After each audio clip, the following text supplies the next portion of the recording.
Sa isang maliit at tahimik na baryo, sa gilid ng kabundukan, nakatira si Lolo Tasio. Isang matandang magsasaka na kilala ng lahat sa kanilang lugar bilang mabait, matyaga at mapagkumbaba. Matagal na siyang biyudo at wala nang kasama sa kanyang munting kubo kundi ang kanyang mga alaala at ang mga tanim niyang gulay sa likod bahay. Ang kanyang kubo ay gawa lamang sa kawayan at pawid, ngunit para kay Lolo Tasio, iyon na ang kanyang buong mundo. Doon niya ginugol ang maraming taon ng kanyang buhay kasama ang kanyang yumaong asawa na si Aling Seling. Doon din niya pinalaki ang kanilang nag-iisang anak na si Andres, na kalaunan ay lumuwas ng Maynila upang magtrabaho at bumuo ng sariling pamilya. Sa paglipas ng panahon, naging tahimik ang buhay ni Lolo Tasio. Bihira na siyang dalawin ng kanyang anak dahil sa layo ng biyahe at sa hirap ng buhay sa lungsod. Gayunman, hindi siya nagtatampo. Nauunawaan niyang may kanya-kanyang laban ang bawat tao sa buhay. Tuwing umaga, bago pa sumikat ang araw, gumigising si Lolo Tasio upang diligan ang kanyang mga halaman. Pagkatapos, ay naglalakad siya papunta sa maliit na bukirin na kanyang sinasaka sa gilid ng baryo.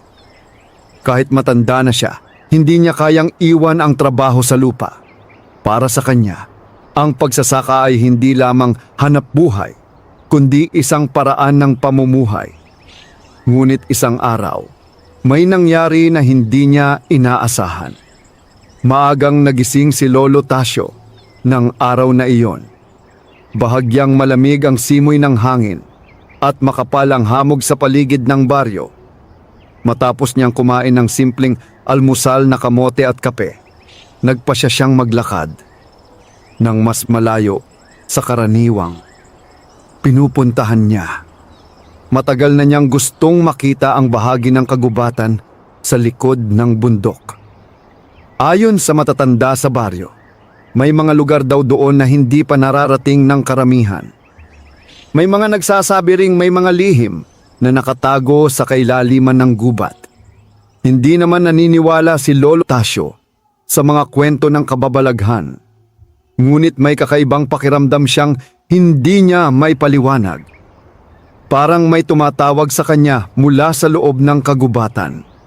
Habang naglalakad siya sa makitid na daan, papasok ng gubat, napansin niya ang katahimikan ng paligid. Ang mga ibon ay tila nagmamasid lamang mula sa mga sanga ng puno, habang ang hangin ay dahan-dahang dumadaan sa pagitan ng mga dahon. Lumalim ng lumalim ang kanyang paglalakad, hanggang sa halos hindi na niya makita ang daang kanyang dinaanan. Napahinto siya nang maramdaman ang pagod. Marahil ay dapat na akong magpahinga, mahina niyang sabi sa sarili. Naupo siya sa isang malaking ugat ng puno. Pinunasan niya ang pawis sa kanyang noo at tumingin sa paligid. Noon niya napansin ang isang bagay na hindi niya inaasahan. Sa di kalayuan, sa pagitan ng matatangkad na puno, may isang maliit na bahay kubo.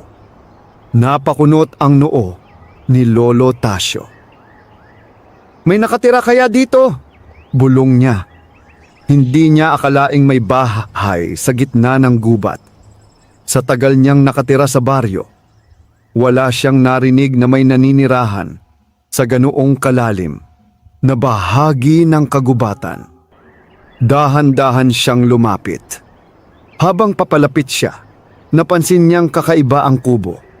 Bagamat gawa ito sa kawayan at pawid tulad ng mga bahay sa baryo, tila napakalinis at maayos nito. Wala ring bakas ng pagkasira kahit mukhang matagal na itong nakatayo. Ang pintuan nito ay bahagyang nakabukas. Tila inaanyayahan ang sinumang dumaan na pumasok. Saglit na nagdalawang isip si Lolo Tasio. Ngunit dahil sa matinding pagod, nagpasya siyang kumatok. Tok, tok, tok. Walang sumagot. May tao po ba? Tawag niya. Nanatiling tahimik ang paligid. Dahan-dahan niyang itinulak ang pintuan. Pagpasok niya sa loob ng kubo, agad niyang napansin na may kakaibang pakiramdam sa lugar. Hindi ito katulad ng ordinaryong bahay. May malamig, ngunit nakapapawi na hangin, na tila nagpapagaan sa katawan. May isang maliit na mesa sa gitna ng kubo at isang banig na maayos na nakalatag sa sahig. Sa isang sulok naman ay may palayok at ilang gamit sa pagluluto. Ngunit ang pinakakapansin-pansin ay ang liwanag na pumapasok mula sa maliit na bintana. Kahit makapal ang mga puno sa paligid, tila may sariling liwanag ang kubo. Pasensya na kung papasok ako, sabi ni Lolo Tasio kahit walang kausap. Dahan-dahan siyang naupo sa banig. Hindi niya napansin kung gaano kabilis lumipas ang oras. Ang pagod sa kanyang katawan ay unti-unting nawala. Ang kanyang mga mata ay kusang pumikit. At sa unang pagkakataon matapos ang maraming taon ng pagod at pag-iisa, nakaramdam si Lolo Tasio ng tunay na kapayapaan. Ngunit hindi niya alam na ang bahay kubong iyon ay hindi isang ordinaryong tahanan. Habang siya ay nagpapahinga, may mga matang tahimik na nagmamasid sa kanya mula sa labas ng kubo. Mga matang matagal nang naghihintay sa pagdating ng isang taong tulad niya. At ang pagdating ni Lolo Tasio sa mahiwagang bahay kubo sa gitna ng gubat ay simula pa lamang ng isang pambihirang pangyayari na magbabago sa kanyang buhay magpakailanman. Mahimbing ang tulog ni Lolo Tasio sa loob ng maliit na bahay kubo. Ang pagod na matagal niyang kinikimkim sa kanyang katawan ay tila unti-unting natutunaw sa tahimik at malamig na hangin sa loob ng kubo. Sa labas, ang kagubatan ay nananatiling payapa. Ngunit sa katahimikan ng mga puno at damo, may mga nilalang na lihim na nagmamasid. Sa likod ng isang malaking punong balete, may maliit na nilalang na dahan-dahang sumilip patungo sa kubo. Maliit ang kanyang katawan, kulay kayumanggi ang balat, at may suot na pulang salakot na yari sa dahon. Isa siyang duwende. Hindi nagtagal, may dalawa pang duwende ang lumapit mula sa kabilang direksyon ng gubat. Pareho silang tahimik na nagmasid sa kubo, na parang matagal nang may hinihintay. "Siya na kaya iyon?" mahinang tanong ng isa. "Hindi ako sigurado," sagot ng isa pang duwende. Maraming taon na tayong naghihintay. Ang unang duwende ay muling sumilip sa maliit na bintana ng kubo. Sa loob ay nakita niya si Lolo Tasio na mahimbing na natutulog sa banig. Matagal siyang tumingin sa matanda. May kabutihan ang kanyang mukha, sabi niya. Hindi tulad ng ibang taong napadpad dito noon. Tahimik na tumango ang dalawang kasama niya. Matagal na nilang binabantayan ang mahiwagang bahay kubo sa gitna ng gubat. Ang kubong iyon ay hindi basta-bastang tahanan. Isa itong lugar na matagal nang pinangangalagaan ng mga nilalang ng kagubatan. Ilang daang taon na itong nakatayo. At ayon sa isang matandang hula ng kanilang pinuno, darating ang araw na may isang taong may mabuting puso ang mapapadpad doon. Ang taong iyon daw ang magiging dahilan ng pagbabalik ng balanse sa kagubatan. Dapat ba nating sabihin kay punong duwende? Tanong ng isa. Hindi pa, sagot ng unang duwende. Pagmasdan muna natin siya. Samantala, sa loob ng kubo, nagsimulang gumalaw si Lolo Tasio. Dahan-dahan siyang nagising mula sa kanyang pagkakatulog. Napakurap siya habang tumitingin sa kisame ng kubo. "Gaano katagal akong nakatulog?" bulong niya. Pagbangon niya ay napansin niyang magaan ang kanyang pakiramdam. Ang kanyang katawan na kanina ay puno ng pagod ay tila naging bago. Tumayo siya at lumapit sa bintana. Lalong gumanda ang tanawi ng kagubatan sa kanyang paningin. Ang mga dahon ay kumikislap sa sikat ng araw at ang hangin ay sariwang-sariwa. "Napakaganda ng lugar na ito," sabi niya sa sarili. Hindi niya napansin na sa labas ng kubo ay nagmamasid pa rin ang 3 duwende. Maya-maya ay lumabas si Lolo Tasyo ng kubo upang mag-inat ng katawan. Nang makita siya ng mga duwende, mabilis silang nagtago sa likod ng mga halaman. Naglakad si Lolo Tasyo sa paligid ng kubo. Habang nagmamasid siya sa paligid, may kakaiba siyang napansin. May maliit na taniman sa gilid ng kubo. Lumapit siya rito at napangiti. "May nagtatanim pala dito," sabi niya. May mga halamang gamot, ilang gulay, at mga bulaklak na maayos na nakatanim sa maliit na lupa. Ngunit napansin niya rin na tila matagal nang walang nag-aalaga sa mga ito. Ang iba ay nagsisimula ng matuyo. Bilang isang magsasaka, hindi napigilan ni Lolo Tasyo ang sarili. Naghahanap siya ng maliit na patpat at nagsimulang ayusin ang lupa sa paligid ng mga halaman. Tinanggal niya ang mga damo at inayos ang lupa upang makahinga ang mga ugat ng halaman. Hindi niya alam na may 3 pares ng mata ang nakamasid sa kanya. "Hindi siya sumira," bulong ng isang duwende. "Tinulungan pa niya ang mga halaman," sagot ng isa. Ang unang duwende ay bahagyang ngumiti. "Marahil siya na nga ang hinihintay natin." Habang patuloy sa pag-aayos ng taniman, si Lolo Tasyo may bahagyang paggalaw sa kagubatan sa mas malayong bahagi ng lugar. May isa pang nilalang ang nakatingin sa kubo. Mas matangkad ito kaysa sa mga duwende at ang mga paa nito ay kakaiba. Paa ng kabayo. Tahimik itong nakatayo sa pagitan ng mga puno habang pinagmamasdan si Lolo Tasyo. Isang tikbalang. Matagal na ring binabantayan ng nilalang na iyon ang mahiwagang kubo.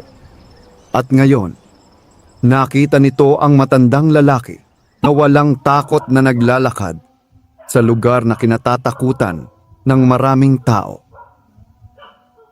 Pahagyang yumuko ang tikbalang, tila nag-iisip. Sa loob ng maraming taon, walang taong nagtagal sa kubong iyon. Ang iba ay natakot. Ang iba ay nagpakita ng kasakiman. Ngunit ang matandang ito ay tila kakaiba. Habang patuloy na nag-aayos ng lupa si Lolo Tasyo, hindi niya alam na ang kanyang simpleng kabutihan ay napapansin ng mga nilalang ng kagubatan. At ang kanyang presensya sa mahiwagang bahay kubo ay unti-unti nang nagigising sa mga lihim na matagal nang natutulog sa gitna ng gubat. Sa gabing darating, may mangyayaring hindi niya kailanman inaasahan. Isang pangyayaring magbubukas sa lihim ng mahiwagang bahay kubo. At sa gabing iyon, sa unang pagkakataon, makikilala ni Lolo Tasyo ang tunay na mga tagapagbantay ng kagubatan. Habang papalubog ang araw sa likod ng matataas na bundok, nagsimulang magbago ang anyo ng kagubatan. Ang ginintuang liwanag ng hapon ay unti-unting napalitan ng malamlam na dilim. At ang hangin ay naging mas malamig. Natapos na ni Lolo Tasyo ang pag-aayos ng maliit na taniman sa gilid ng bahay kubo. Pinagpag niya ang kanyang mga kamay. at napangiti habang tinitingnan ang mga halamang muli niyang inayos. Bukas mas gaganda pa ang mga ito, sabi niya sa sarili. Hindi niya namalayan kung gaano nakatagal siyang naroon sa kagubatan. Naisip niyang marahil ay kailangan na niyang umuwi sa baryo bago tuluyang dumilim. Ngunit nang tumingin siya sa daang kanyang dinaanan kanina, napansin niyang tila iba na ang hitsura ng paligid. Ang landas na kanyang tinahak ay tila nawala. Napakamot si Lolo Tasio sa ulo. Parang hindi ko na makita ang daan palabas, mahina niyang sabi. Hindi siya agad nag-alala. Sa kanyang mahabang karanasan sa bukid at kabundukan, sanay siyang maghanap ng daan. Ngunit habang lumilipas ang ilang sandali, napansin niyang mas lalo lamang siyang naliligaw sa gitna ng kagubatan. Sa huli ay napabuntong hininga siya. Marahil ay dito na muna ako magpapalipas ng gabi, wika niya. Bumalik siya sa maliit na bahay kubo. Pagpasok niya sa loob ay mas lalo niyang naramdaman ang kakaibang katahimikan ng lugar. Ang malamig na hangin ay tila nagdadala ng kapayapaan na matagal na niyang hindi naramdaman. Umupo siya sa banig at naglabas ng maliit na supot mula sa kanyang bayong. May kaunti pa siyang dalang tinapay at saging. Tahimik siyang kumain habang pinagmamasdan ang maliit na bintana ng kubo kung saan makikita ang madilim na kagubatan. Makalipas ang ilang sandali, may narinig siyang mahinang kaluskos sa labas. Napahinto si Lolo Tasio. Maingat siyang tumayo at lumapit sa pintuan. May tao ba dyan? Tanong niya. Walang sumagot. Ngunit naroon pa rin ang pakiramdam na may nagmamasid. Dahan-dahan niyang binuksan ang pintuan. Ang hangin ng gabi ay agad pumasok sa loob ng kubo. Sa una ay wala siyang nakitang kakaiba. Ngunit nang tumingin siya sa lupa sa harap ng kubo, may napansin siyang kakaibang bakas. Maliit na bakas ng paa. Napakunot ang noo niya. Bata kaya ang dumaan dito? Bulong niya. Habang sinusundan ng kanyang tingin ang mga bakas ng paa, napansin niyang papunta ang mga ito sa isang malaking puno ng balete na nasa gilid ng kubo. Lumapit siya ng dahan-dahan. Sa likod ng puno ay may bahagyang paggalaw. Bigla niyang narinig ang isang maliit na tinig. Umalis na ba siya? Napahinto si Lolo Tasio. May sumagot mula sa kabilang bahagi ng puno. Hindi pa. Dahan-dahan siyang sumilip sa likod ng puno. At doon niya nakita ang isang bagay na hindi niya inaasahan sa buong buhay niya. 3 maliliit na nilalang ang nakatayo sa likod ng puno. Maliliit ang kanilang katawan at may suot na mga salakot na yari sa dahon. Napaatras si Lolo Tasio sa gulat. Ang 3 nilalang ay napatingin din sa kanya. Nagkaroon ng ilang sandali ng katahimikan. Pagkatapos ay nagsalita ang isa sa kanila. Pasensya na po. Napatigil si Lolo Tasio. Hindi niya alam kung matatakot ba siya o magugulat. Duwende ba kayo? Tanong niya. Nagkatinginan ang 3 nilalang. Pagkatapos ay dahan-dahang tumango ang isa. Matagal na po naming binabantayan ang kubong ito, sabi ng duwende.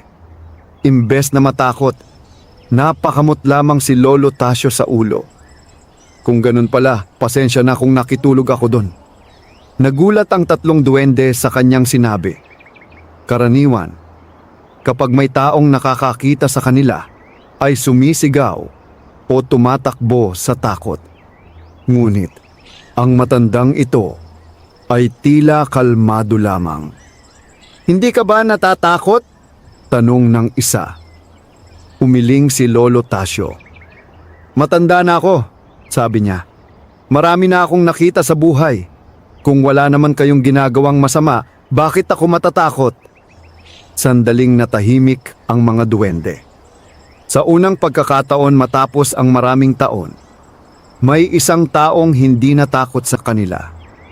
Marahil tama ang sinabi ng punong duwende, mahina nilang bulong. Napakunot ang noo ni Lolo Tasio. Ano ang ibig ninyong sabihin? Ngunit bago pa makasagot ang mga duwende, may biglang malakas na tunog na nagmula sa kailaliman ng kagubatan. Isang mabigat na hakbang. Yumayanig ang lupa sa bawat galaw. Biglang natakot ang mga duwende. Dumarating na siya, sabi ng isa. Napatingin si Lolo Tasio sa madilim na bahagi ng gubat. Unti-unting lumitaw mula sa pagitan ng mga puno ang isang matangkad na nilalang. Ang katawan nito ay tulad ng tao, ngunit ang mga paa nito ay tulad ng sa kabayo.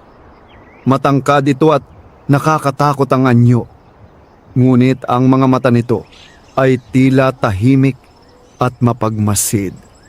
Napasinghap si Lolo Tasio. "Titik balang," bulong niya. Ang nilalang ay tumigil sa harap ng kubo at tumingin kay Lolo Tasio. Tahimik ang kagubatan. Ang mga duwende ay nakatago sa likod ng puno. Ngunit si Lolo Tasio ay nanatiling nakatayo. Nagkatinginan ang matanda at ang mahiwagang nilalang. At sa sandaling iyon, nagsimula ang isang kakaibang pagkakaunawaan sa pagitan ng tao at ng mga nilalang ng kagubatan. Isang ugnayan na matagal nang hindi nangyayari sa mundo ng mga tao. At hindi pa alam ni Lolo Tasio na ang gabing iyon ang magiging simula ng isang lihim na magpapabago sa kanyang kapalaran. Tahimik ang buong kagubatan habang nakatayo si Lolo Tasio sa harap ng mahiwagang nilalang. Ang malamlam na liwanag ng buwan ay sumisinag sa pagitan ng mga sanga ng puno at nagbibigay ng kakaibang anyo sa paligid. Ang tikbalang ay nakatayo lamang ilang hakbang mula sa kanya. Matangkad ito, halos 2 beses ang taas ng isang karaniwang tao. Ang katawan nito ay matipuno at ang mga paa nitong tulad ng sa kabayo ay matibay na nakabaon sa lupa. Ang mahaba nitong buhok ay bahagyang gumagalaw sa hangin. Ngunit sa kabila ng nakakatakot nitong anyo, ang mga mata nito ay hindi puno ng galit.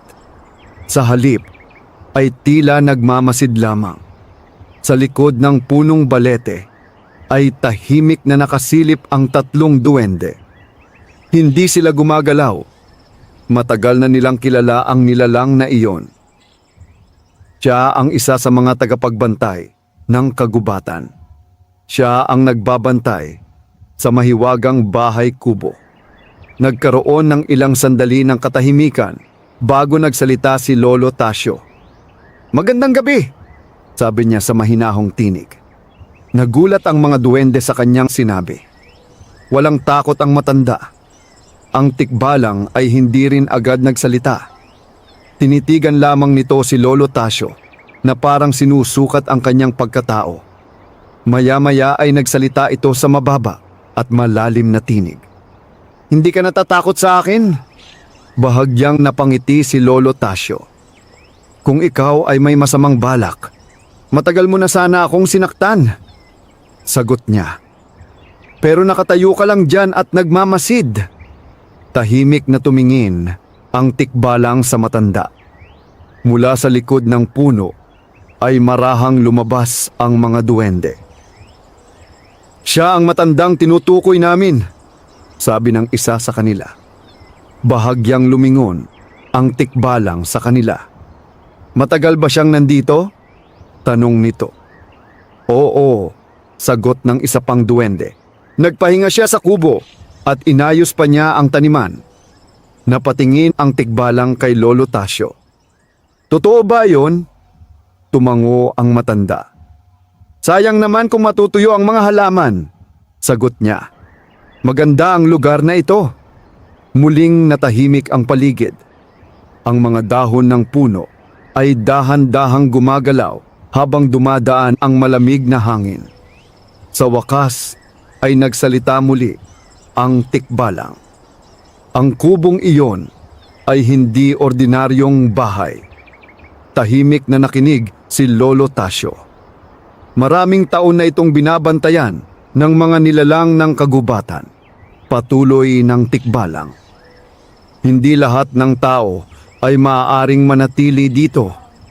Napakamot sa ulo si Lolo Tasio. Kung nakagambala ako, aalis na lamang ako bukas ng umaga, sabi niya. Ngunit umiling ang tikbalang. Hindi iyon ang ibig kong sabihin. Napatingin si Lolo Tasio sa kanya. Ang kubong iyon ay lumilitaw lamang sa mga taong may mabuting puso. Nagkatinginan ang tatlong duwende. Matagal na nilang narinig ang mga salitang iyon mula sa kanilang pinuno. At ngayon ay muling sinabi ng tagapagbantay ng gubat. Maraming tao na ang naglakad sa kagubatang ito. Patuloy ng tikbalang. Ngunit kakaunti lamang ang nakakita sa kubo. Tahimik si Lolo Tasio. Hindi niya alam kung ano ang sasabihin. Para sa kanya, isa lamang siyang matandang magsasaka. Bakit ako? Tanong niya. Hindi agad sumagot ang tikbalang. Sa halip ay tumingin ito sa paligid ng kagubatan na tila may inaalala. Dahil may paparating na panganib sa gubat na ito, sabi nito sa wakas. Napakunot ang noo ng mga duwende. Ano ang ibig mong sabihin? Tanong ng isa. May mga tao mula sa bayan na naghahanap ng yamang nakatago sa kabundukan, sagot ng tikbalang. Kung matagpuan nila ang lugar na ito, mawawala ang katahimikan ng kagubatan. Tahimik ang lahat. Ang gubat na iyon ay tahanan ng maraming nilalang. Kung may mga taong dumating na may kasakiman sa puso, maaaring masira ang lahat. Napatingin ang tikbalang kay Lolo Tasio. Maaring ikaw ang taong makakatulong upang mapanatili ang kapayapaan ng lugar na ito. Nagulat ang matanda. Ako? Tumango ang tikbalang. Ang kubo ay nagpakita sa iyo sa isang dahilan. Hindi agad nakapagsalita si Lolo Tasio. Sa kanyang buong buhay, hindi niya kailanman inisip na magiging bahagi siya ng isang bagay na ganito kalaki. Tahimik siyang tumingin sa maliit na bahay kubo sa likod niya. Ang simpleng kubong iyon ay biglang nagkaroon ng kakaibang kahulugan. Hindi ko alam kung paano ko kayo matutulungan, sabi niya sa wakas. Ngunit ngumiti ang isa sa mga duwende. Minsan, sabi nito, ang kabutihan ng puso ang pinakamalaking tulong. Tahimik na tumingin ang tikbalang sa matandang magsasaka. At sa gabing iyon, sa gitna ng tahimik na kagubatan, nagsimula ang isang kasunduan sa pagitan ng tao at ng mga nilalang ng gubat. Isang kasunduang magbabantay sa lihim ng mahiwagang bahay kubo. Ngunit sa malayong bahagi ng kabundukan, may mga taong nagsisimula ng maglakbay patungo sa kagubatan. At hindi pa alam ni Lolo Tasio na ang mga taong iyon ang magiging pinakamalaking pagsubok sa kanyang bagong tungkulin. Tahimik ang gabi sa gitna ng kagubatan. Ang liwanag ng buwan ay bahagyang sumisilip sa pagitan ng mga sanga ng matataas na puno, habang ang malamig na hangin ay dahan-dahang dumadaan sa paligid ng maliit na bahay kubo. Nakatayo si Lolo Tasio sa harap ng kubo, kasama ang tatlong duwende at ang tikbalang na siyang tagapagbantay ng gubat. Sa kanyang isip ay umiikot pa rin ang mga salitang kanyang narinig. May panganib na paparating sa kagubatan. At sa hindi niya maipaliwanag na dahilan, tila siya ang napiling tumulong upang mapanatili ang kapayapaan ng lugar. Tahimik siyang naupo sa isang kahoy na troso malapit sa kubo habang pinagmamasdan ang mga nilalang sa kanyang paligid. Marahil ay kailangan kong malaman ang lahat, sabi niya sa mahinang tinig. Lumapit ang isa sa mga duwende at tumayo sa harap niya. Kung ganoon, sabi nito, dapat mong malaman ang lihim ng kubong ito. Tahimik na nakinig si Lolo Tasio. Ang tikbalang ay lumapit sa pintuan ng kubo at tumingin sa loob bago muling nagsalita. Ang kubong ito ay matagal nang umiiral, sabi nito. Mas matagal pa kaysa sa karamihan ng mga baryo sa kabundukan. Nagulat si Lolo Tasio. Ganun na ba ito katanda? Tanong niya. Tumango ang tikbalang. Noong unang panahon may isang matandang ermitanyo na nanirahan sa kagubatang ito. Patuloy nito. Siya ay isang taong may malalim na kaalaman sa kalikasan at sa mga lihim ng mundo. Tahimik na nakinig ang mga duwende. Alam na nila ang kwentong iyon, ngunit bihira itong ikwento sa mga tao. Ang ermitanyo ang nagtayo ng kubong ito, sabi ng tikbalang. Hindi lamang ito simpleng bahay. Ito ay isang lugar ng pahinga para sa mga taong may mabuting puso. Bakit? Tanong ni Lolo Tasio. Dahil alam ng matandang iyon na darating ang panahon na kakailanganin ng kagubatan ang tulong ng mga tao, sagot ng tikbalang. Nagkaroon ng katahimikan. Sa labas ng kubo ay maririnig ang mahinang huni ng mga kuliglig. Hindi lahat ng tao ay makakakita sa kubong ito, sabi ng isa sa mga duwende. Ang iba ay dumaraan lamang sa gubat nang hindi nila ito napapansin. Pero kung mabuti ang puso ng isang tao, dagdag ng isa pang duwende, ang kubo ay nagpapakita sa kanya. Napaisip si Lolo Tasio. Sa buong buhay niya ay hindi niya inakalang may ganitong lihim na lugar sa kagubatan. Malamang ay nagkamali kayo, sabi niya. Isa lamang akong matandang magsasaka. Ngunit umiling ang tikbalang. Hindi kami nagkakamali, sagot nito. Ang kagubatan mismo ang pumili sa iyo. Tahimik na tumingin si Lolo Tasio sa maliit na kubo. Bigla niyang naalala ang kakaibang pakiramdam na naramdaman niya nang unang pumasok siya roon. Ang kapayapaan, ang gaan ng kanyang katawan, at ang pakiramdam na tila matagal na siyang hinihintay ng lugar na iyon. May isa pang lihim, ang kubong ito, sabi ng tikbalang. Napatingin ang matanda sa kanya. Kapag may taong tunay na pinili ng kubo, patuloy nito, ang taong iyon ay magiging kaibigan ng kagubatan. Napakunot ang noo ni Lolo Tasio. Ano ang ibig mong sabihin? Ngumiti ang isang duwende.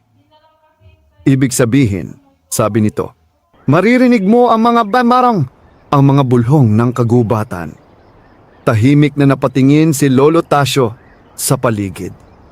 Sa unang pagkakataon ay tila napansin niya ang mga tunog ng gubat na dati ay hindi niya pinapansin.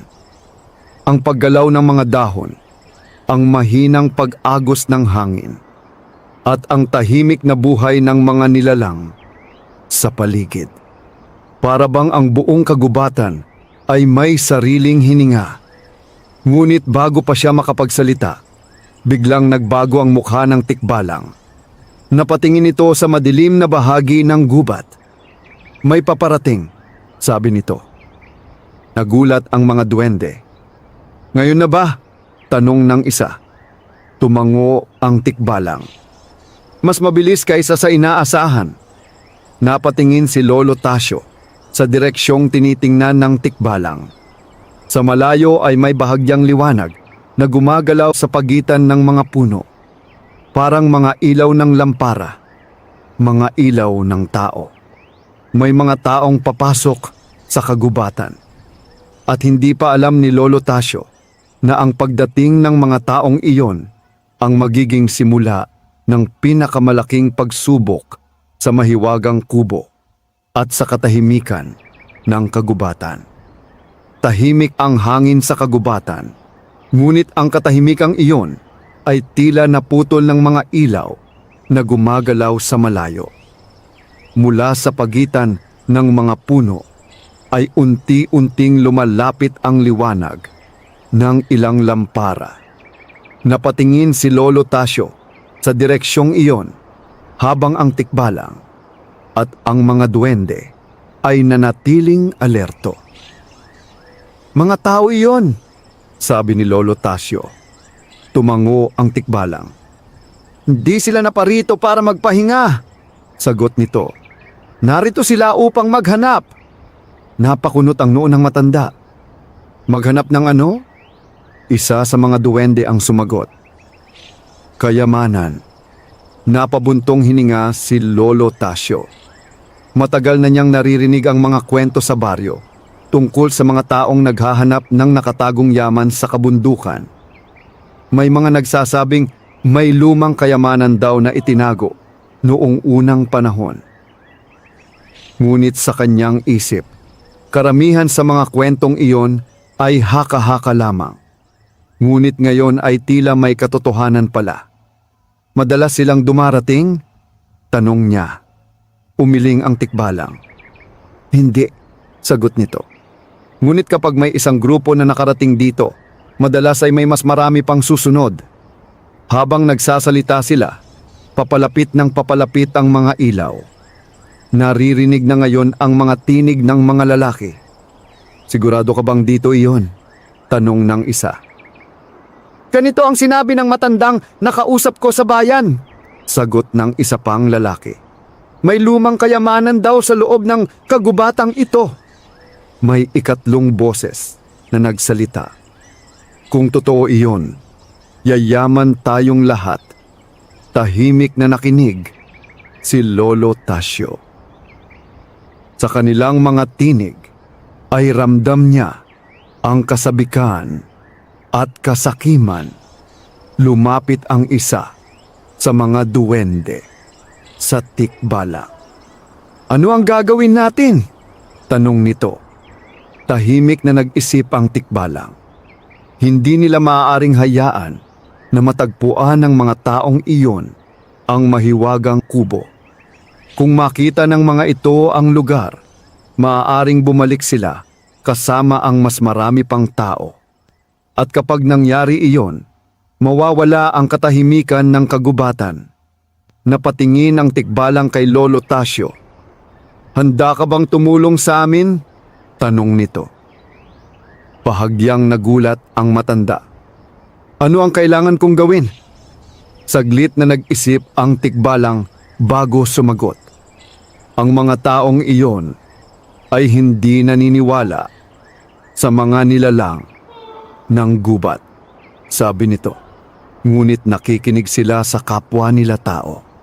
Napaisip si Lolo Tasio. "Gusto mong kausapin ko sila?" Tumango ang tikbalang. Kung maaari silang pigilan bago pa sila makarating dito, mananatiling ligtas ang kubo. Tahimik na tumingin si Lolo Tasio sa mga ilaw na papalapit. Hindi niya kilala ang mga taong iyon. Hindi rin niya alam kung makikinig sila sa kanya. Ngunit alam niyang kung hindi niya susubukan, maaaring mapahamak ang lugar na ito. Tumayo siya. "Susubukan ko," sabi niya. Nagulat ang mga duwende. "Mag-isa ka?" tanong ng isa. Ngumiti si Lolo Tasio. "Matanda na ako," sabi niya. Minsan mas nakikinig ang mga tao sa matanda. Dahan-dahan siyang naglakad patungo sa direksyon ng mga ilaw.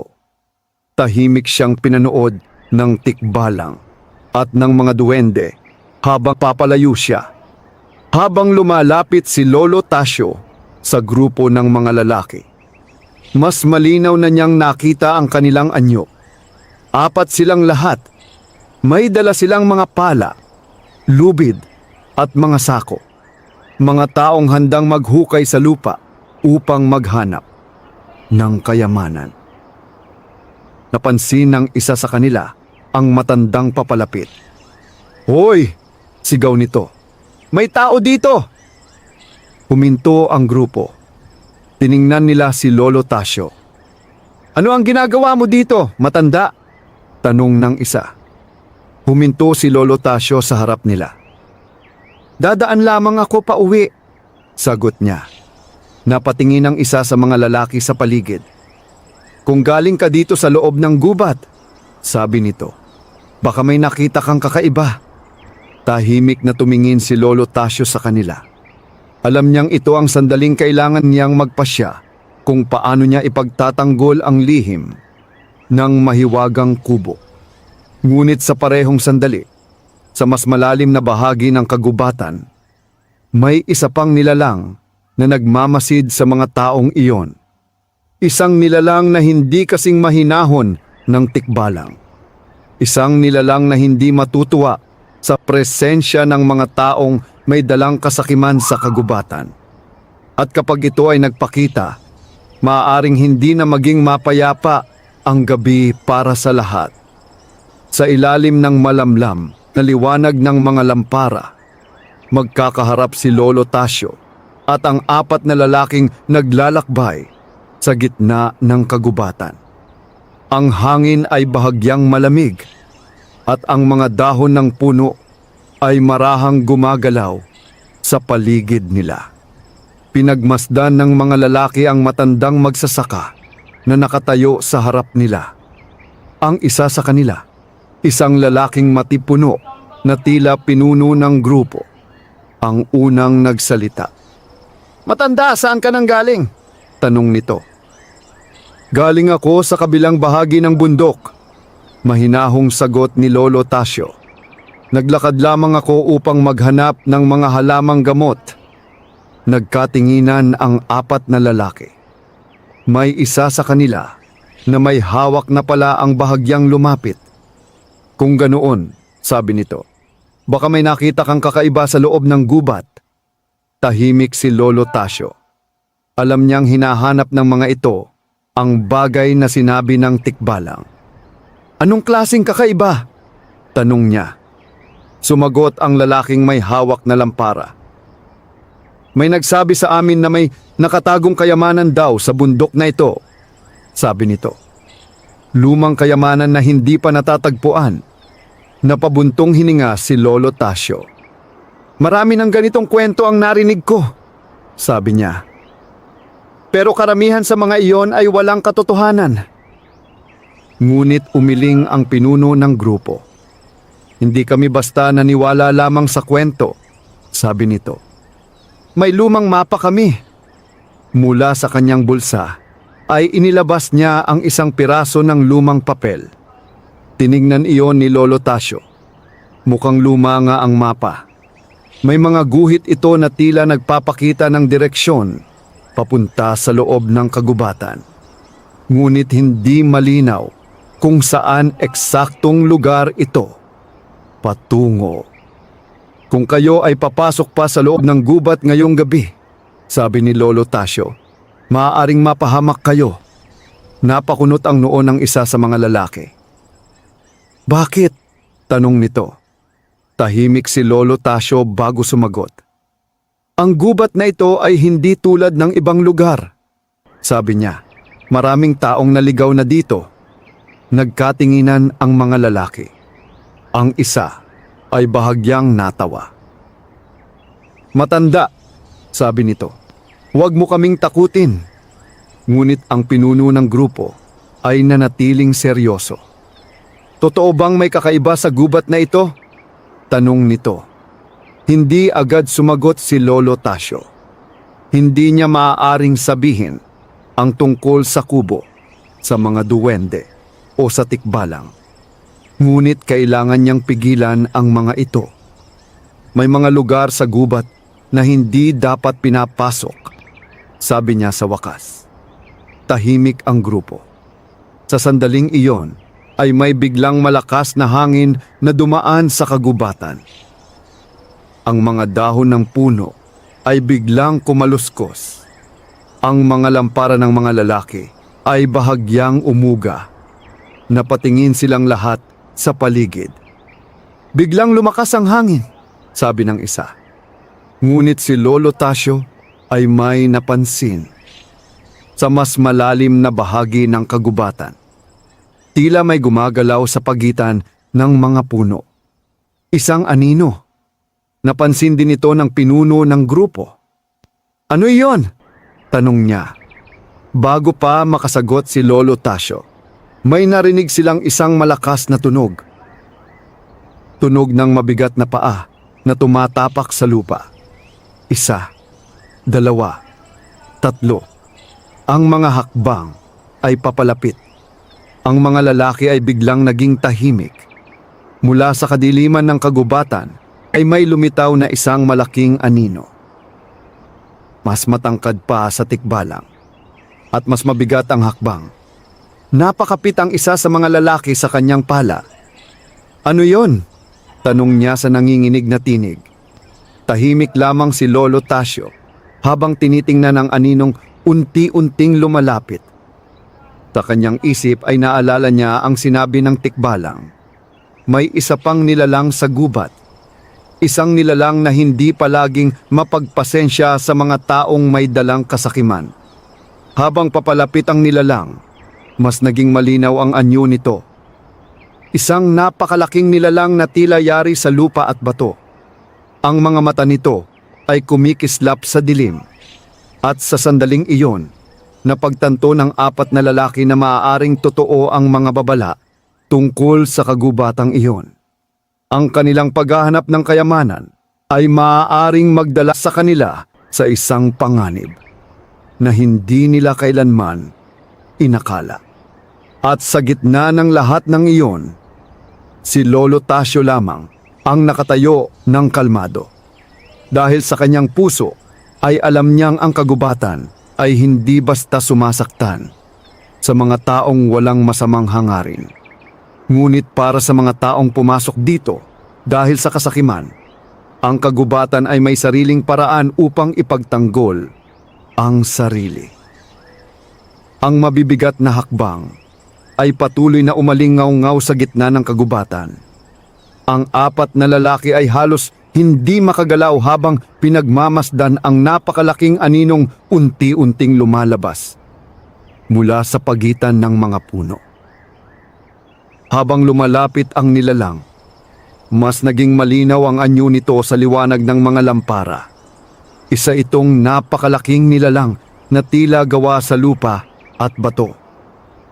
Ang katawan nito ay parang bahagi ng mismong bundok at ang bawat hakbang nito ay nagpapayanig sa lupa.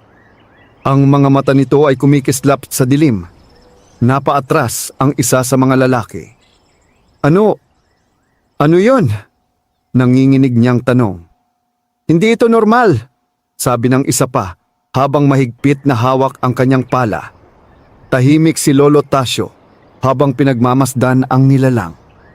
Kahit siya ay hindi pa nakakita ng ganitong uri ng tagapangalaga ng gubat, ngunit alam niyang hindi ito basta-basta lalabas kung walang dahilan. Ang pinuno ng grupo ay pilit na pinatatag ang sarili. Isang halimaw lang iyan, sabi niya. Kung kailangan, lalaban tayo. Ngunit hindi sumang-ayon ang isa sa kanyang kasama. Hindi natin alam kung ano iyan, sagot nito. Habang nag-uusap ang mga lalaki, huminto ang napakalaking nilalang sa ilang metro mula sa kanila. Ang hangin ay tila biglang naging mabigat. Ang mga dahon ng puno ay hindi na gumagalaw. Tahimik ang buong kagubatan. Pagkatapos ay nagsalita ang nilalang sa mabagal at malalim na tinig. Bakit kayo narito? Nagkatinginan ng apat na lalaki.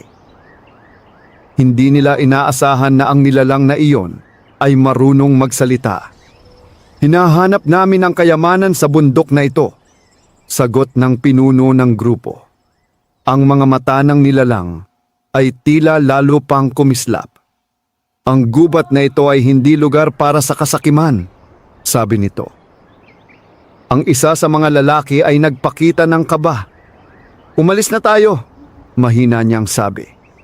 Ngunit ang pinuno ng grupo ay hindi pa rin sumuko. Hindi kami aalis nang walang nakukuha, matigas niyang sagot. Tahimik si Lolo Tasio habang nakikinig.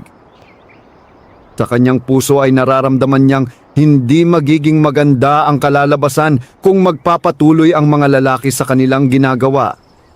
Makinig kayo, sabi niya sa kanila. Ang gubat na ito ay may sariling tagapangalaga. Hindi ninyo kailangang patunayan ang inyong katapangan dito. Ngunit hindi siya pinansin ng pinuno ng grupo. Sa halip ay humakbang ito palapit sa nilalang. Kung may nagtatago ng kayamanan dito, sabi nito, karapatan naming hanapin iyon. Nagkaroon ng mabigat na katahimikan. Ang napakalaking nilalang ay dahan-dahang yumuko at ang mga mata nito ay tumingin sa lalaki. Ang kayamanan ng kagubatan ay hindi para sa mga taong may kasakiman, sabi nito. Bigla nitong itinapak ng malakas ang paa sa lupa. Yumayanig ang paligid. Napaatras ang mga lalaki sa takot. Ang mga lampara nila ay halos mahulog sa kanilang mga kamay.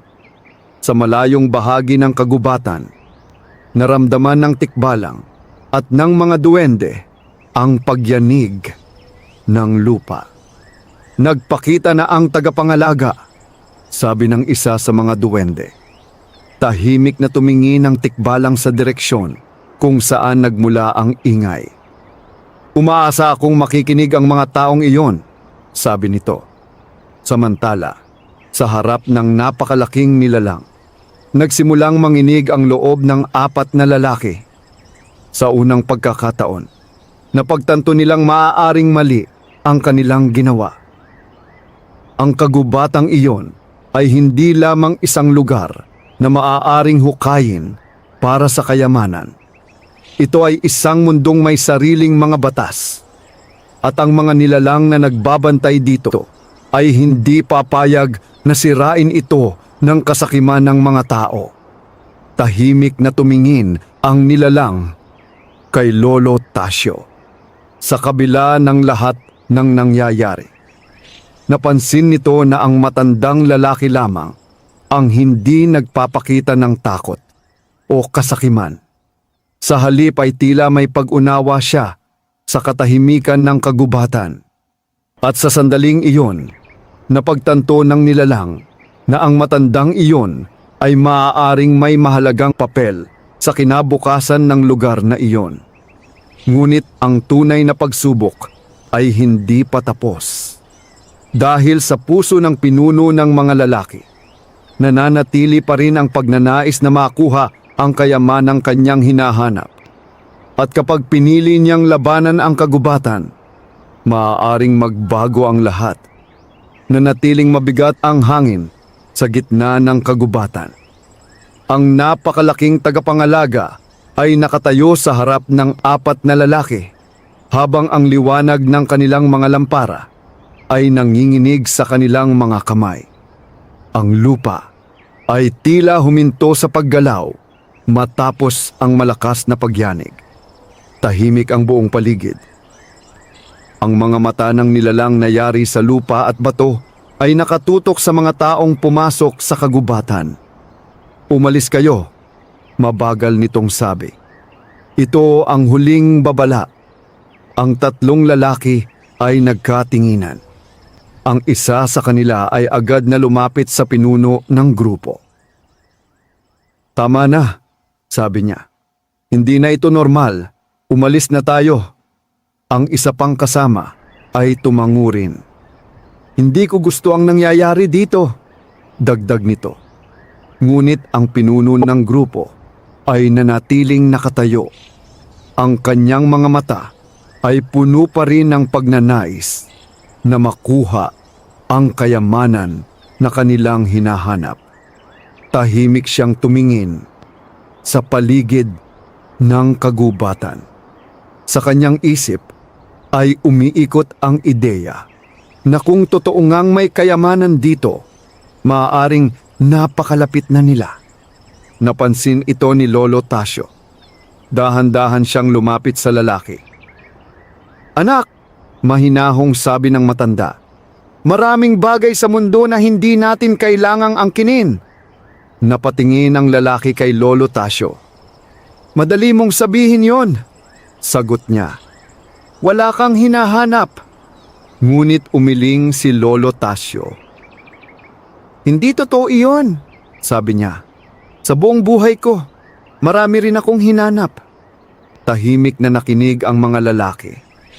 "Hinahanap ko ang paraan upang mabuhay ng maayos," patuloy ng matanda. "Hinahanap ko ang kapayapaan matapos mawala ang aking asawa. Hinahanap ko ang dahilan kung bakit patuloy pa rin akong naglalakad sa mundong ito kahit matanda na ako." Nagkaroon ng katahimikan. Ang pinuno ng grupo ay bahagyang nagbaba ng tingin. "Ngunit natutunan ko," sabi ni Lolo Tasio, "na hindi lahat ng kayamanan ay nakukuha sa paghuhukay sa lupa." Napatingin ang lalaki sa napakalaking tagapangalaga ng kagubatan.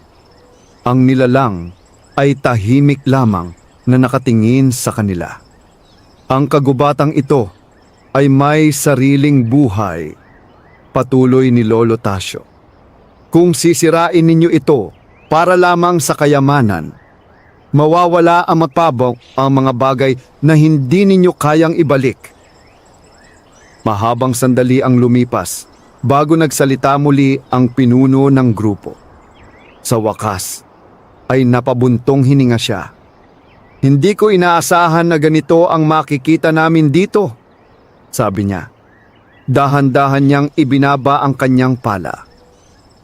Ang tatlong kasama niya ay agad na gumaan ang pakiramdam. "Tama na," sabi niya sa kanila. "Uuwi na tayo." Tahimik na tumango ang mga lalaki. Isa-isa nilang kinuha ang kanilang mga gamit. Bago sila tuluyang umalis, tumingin muli ang pinuno ng grupo kay Lolo Tasio.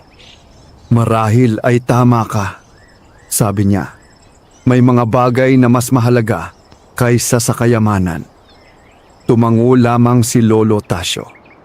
Habang naglalakad palayo ang apat na lalaki, unti-unting nawala ang liwanag ng kanilang mga lampara sa kadiliman ng kagubatan.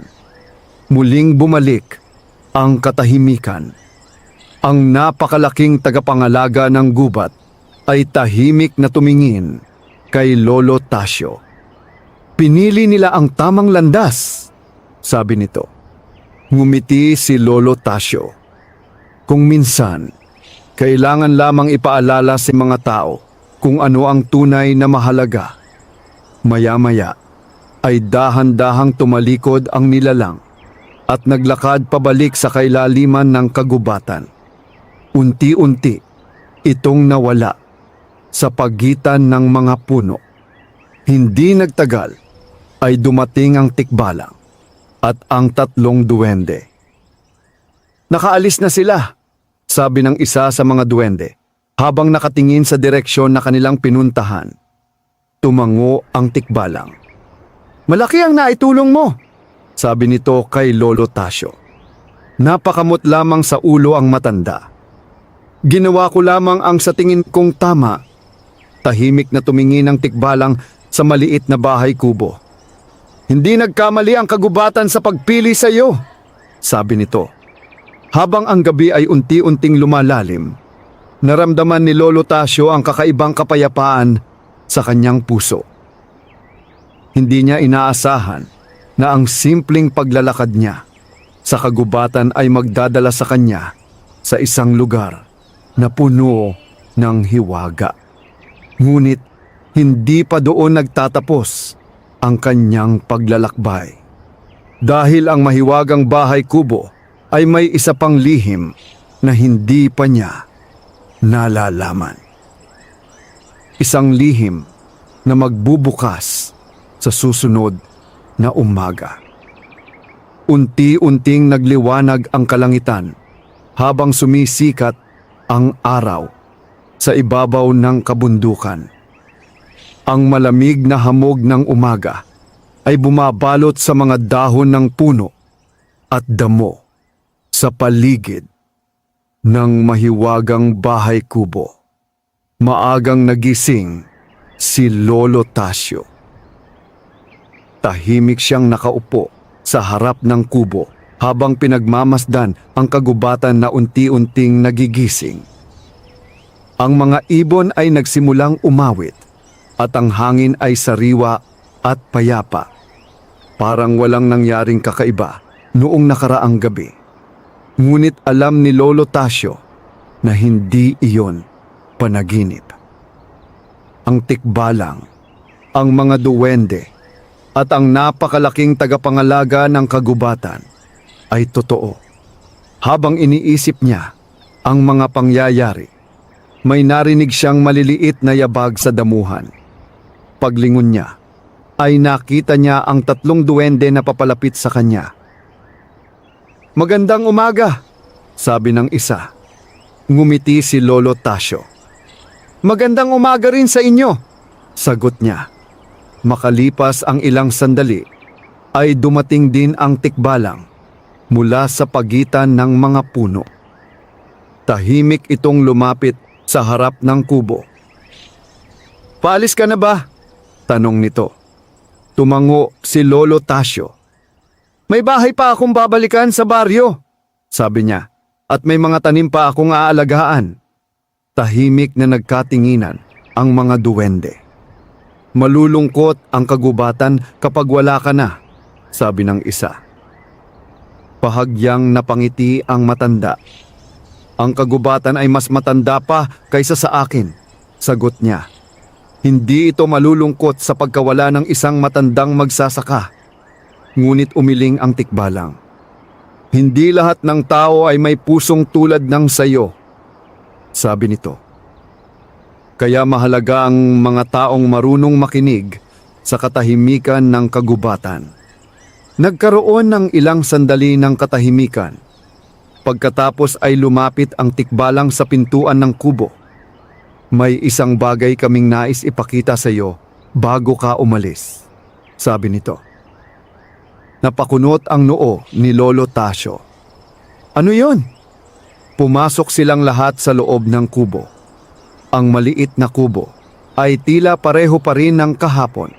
Isang banig sa sahig, isang mesa, at ilang simpleng gamit.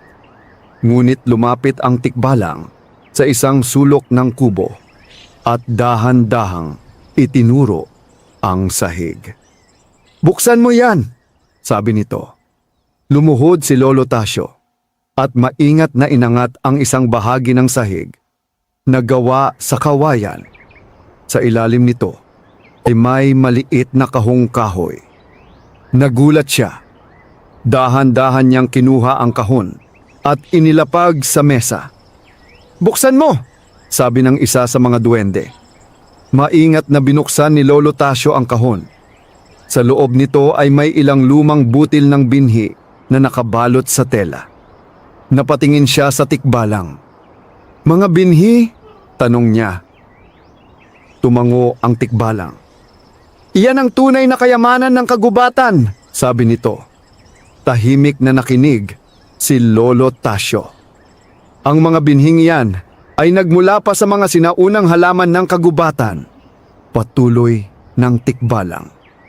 "Kapag itinanim sa tamang lugar, magbibigay ang mga ito ng mga halamang makakatulong sa maraming tao." Nagkaroon ng kakaibang paggalang si Lolo Tasio sa mga butil na nasa kahon. "Bakit ninyo ibinibigay ito sa akin?" tanong niya. Sumagot ang isa sa mga duwende. "Dahil ikaw ang taong mapagkakatiwalaan ng kagubatan." Tahimik na tumingin si Lolo Tasio sa maliliit na binhi. Sa kanyang puso ay naramdaman niya ang bigat ng responsibilidad na ibinibigay sa kanya. "Pangangalagaan ko ito," sabi niya sa wakas. Ngumiti ang tikbalang.